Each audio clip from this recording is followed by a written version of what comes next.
आपदामपहर्तारं दातारं सर्वसंपदां गुणाभिरामं श्रीरामं भूयो भूयो नमाम्यहम्। आज पुनः आनंद रामायण के सार कांड का जो प्रथम सर्ग है, उस सर्ग में एक अलग कथा है। जैसा कि मैंने पीछे भी बताया था कि संस्कृत साहित्य में शापों की महती भूमिका रही है। अलग अलग ऋषियों ने समय समय पर जब शाप दिया एक दूसरे को, उस शाप से ही कुचित जो दुर्गुण होते हैं वो भी गुण में परिणत हो जाते हैं। तो कुचित दोषोपि गुणायते, कहीं पर दोष भी गुण बन जाता है, कहीं पर शाप ही महत्वपूर्ण कार्य करने में काम कर आता है। तो ऐसे शाप का प्रसंग जो यहाँ है, यहाँ भी आनंद रामायण का जो सार कांड है उसमें एक सुवर्चला नाम की जो नर्तकी थी, सुवर्चला तो अप्सरा थी, देवलोक में रहने वाली अप्सरा सुवर्चला थी और अप्सराओं में वह मुख्य भी थी। इसकी भी चर्चा यहाँ आई है। और किस प्रकार से नृत्य भंग करने के कारण उसको शाप दिया, स्वयं ब्रह्मा ने शाप दिया और दिया कि तुम गिरध्री बनकर इस धरा पर अवतरित होगी। और गिरध्री बनकर के आती है। उसकी गलती यही थी कि नृत्य भंग कर दिया, ध्यान कहीं और चला गया। तो नृत्य भंग होने के कारण स्वयं ब्रह्मा ने उसे शाप दिया कि तुम गिरध्री बनोगी, जिसका सार कांड जो है आनंद रामायण का, उसके प्रथम सर्ग का जो चौथा श्लोक है वह द्रष्टव्य है। कहते हैं कि अहरत्य पायसम हस्तात गिरध्री शाप विमोचकम सुवर्चला अप्सरो मुख्या नृत्य भंगात स्वयं भुवा शप्ता जाता तु सा गिरध्री तया मेधा सुतोषितः तस्यै तुष्टो विधिः प्राह कैकेयी पायसम यदा।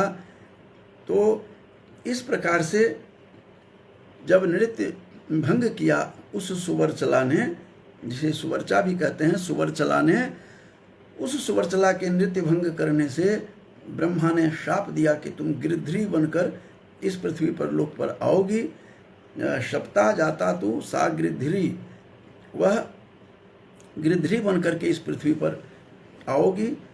और फिर बाद में उस अप्सरा ने, उस सुवर्चला ने ब्रह्मा को चरण पकड़ करके उन्होंने माफ़ी मांगी, कहा कि क्षमा करें, हमें गलती हो गई। तो प्रसन्न होकर के फिर ब्रह्मा ने कहा कि यह शाप का अंत कब होगा। उन्होंने बताया कि जब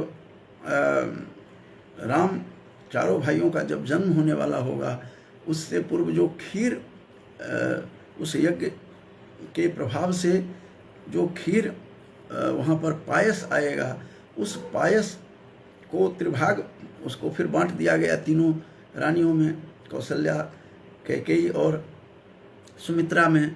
तो तुम कैकेयी के भाग जो है हिस्सा, उस पायस, उस खीर को, उस चरु को लेकर के तुम उड़ जाओगी और तब जाकर के वह अंजना पर्वत पर तुम उसको फेंक दोगी, तब तुम्हारा शाप का अंत हो जाएगा।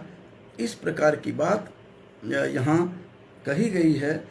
और अंजनी पर्वत पर तुम इसको फेंकोगी, तब जाकर के तुम्हारे शाप का अंत होगा। यहीं पर यहाँ बता दूं कि आगे की कथा जो विकसित हुई है इसमें, तो वो यहाँ नहीं है।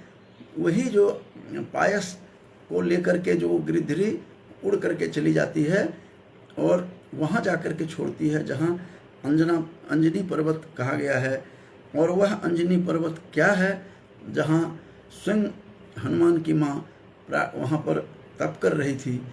और तप करते समय उसी के आगे जा कर के अंजना के, जिसको अंजना अंजनी दोनों प्रयोग होता है हनुमान की माता के लिए, वहाँ जा कर के वह खीर गिरती है और उसी के कारण वही खीर खाकर फिर कैकेयी ने जो खीर थी हिस्से की, उसको लेकर के गिरिधरी ने अंजनी पर्वत पर वहाँ उसको फेंक दिया। और उन्होंने सोचा कैकेयी ने, यह पायस सुगंधित कहाँ से खीर आई है, ये शायद मेरे तपस्या फल में तत्, यह समझ करके, तपस्या का फल समझ करके उस खीर को कैकेयी खाती हैं और वहाँ से हनुमान का जन्म होता है।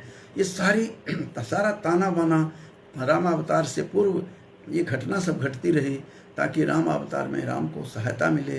राक्षसों के संहार के लिए हनुमान का जन्म होना आवश्यक था और शंकर स्वयं केसरी नंदन कहा गया है, तो शिव को केसरी नंदन बन करके हनुमान बन करके आते हैं।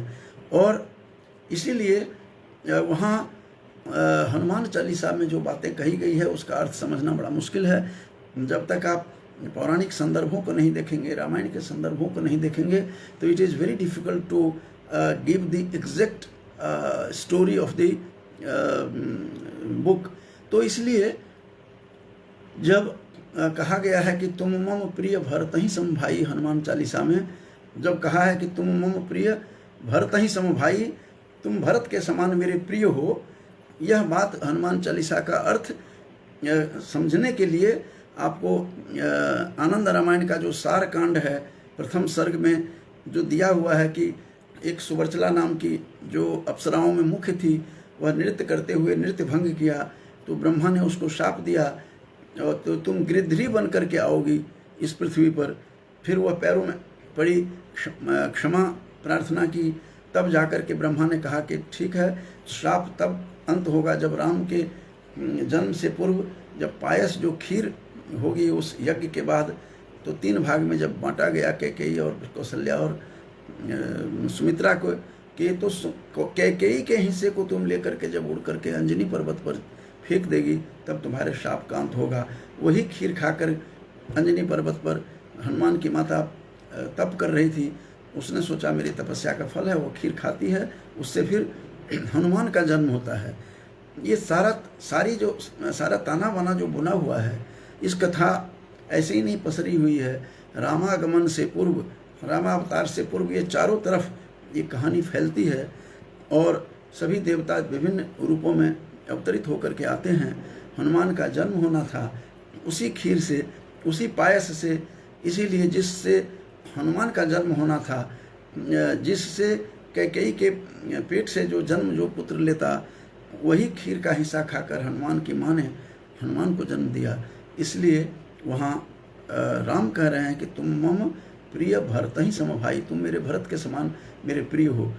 तो अभिप्राय, जब तक आप पौराणिक रेफरेंसेस को नहीं देखेंगे, without consulting the mythological reference, तो एक कोई भी व्यक्ति फाइंड आउट नहीं कर सकता, डिसीजन पर नहीं आ सकता, निर्णय नहीं ले सकता कि यह कथा का जो है कहाँ से शुरू होती है और कहाँ समाप्त होती है, बीच में लिंक क्या है।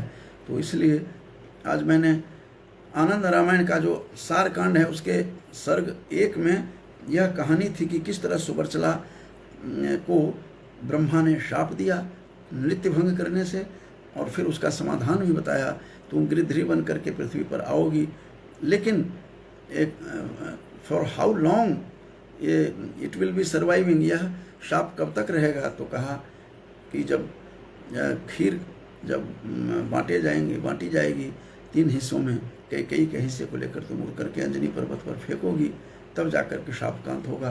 किस प्रकार से कहानियाँ कैसे विकसित हो रही हैं, तो सार कांड में यह प्रसंग था। तो किस प्रकार से सुवर्चला शापित हुई और शाप भी हनुमान के जन्म का कारण बनता है। हालांकि हनुमान के जन्म की कहानी नहीं है, केवल यहाँ कहा है कि गिरधरी बनोगी, तुम कैकेयी के खीर को जाकर के फेंक दोगी अंजनी पर्वत पर, जहाँ आगे फिर कहानी को विस्तार नहीं किया गया। उसमें ये पद्म पुराण में कहानी है कि जब तक वो फिर कैकेयी खा लेती है, कैकेयी के हिस्से का खीर अंजनी, तो वहाँ हनुमान का जन्म होता है। तो ये सारी कहानी जो एक दूसरे से इंटरलिंक्ड है, जुड़ी हुई है।